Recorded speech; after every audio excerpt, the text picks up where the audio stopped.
सोलापूर शहरातील उड्डाणपुलाच्या सुधारित प्रस्तावासाठी 966.24 कोटी रुपयांच्या निधीला मंजुरी देण्यात आल्याची माहिती केंद्रीय रस्ते वाहतूक आणि महामार्ग मंत्री नितीन गडकरी यांनी दिली।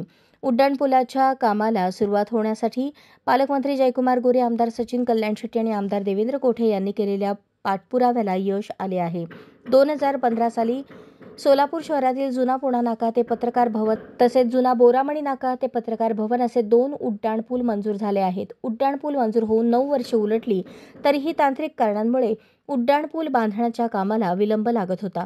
नुकत्याच झालेल्या नागपूर अधिवेशन काळात आमदार देवेंद्र कोठे आणि आमदार सचिन कल्याण शेट्टी यांनी केंद्रीय रस्ते वाहतूक आणि महामार्ग मंत्री नितीन गडकरी यांची नागपूर येथे भेट घेऊन उड्डाणपुलाच्या कामासाठी निधी आणि इतर बाबींची पूर्तता करण्यासाठी मागणी केली होती। तसेच आमदार देवेंद्र कोठे यांनी अधिवेशनात उड्डाणपुलाबाबत लक्षवेधी मांडली होती। 90% भूसंपादन आणि निविदा प्रक्रिया होऊनही दोन्ही उड्डाणपुलाचे काम अद्याप सुरू झालेले नाही, ते कधी सुरू होणार असा प्रश्न आमदार देवेंद्र कोठे यांनी मार्च महिन्यात झालेल्या अर्थसंकल्पीय अधिवेशनात लक्षवेधीच्या माध्यमातून उपस्थित केला होता।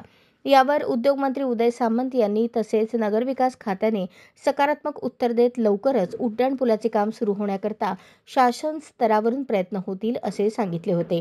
पालकमंत्री जयकुमार गोरे यांनी जिल्हा नियोजन समितीच्या बैठकीत शहरातील दोन्ही उड्डाणपुलाचा प्रश्न मार्गी लावण्यासाठी शासन दरबारी पाठपुरावा करण्याचे आश्वासन दिले होते। सोलापूर महानगरपालिकेचे आयुक्त डॉ. सचिन ओंबासे यांनीही उड्डाणपुलाच्या निर्मिती प्रक्रियेला वेग येण्यासाठी नियमित पाठपुरावा सुरू ठेवला आहे।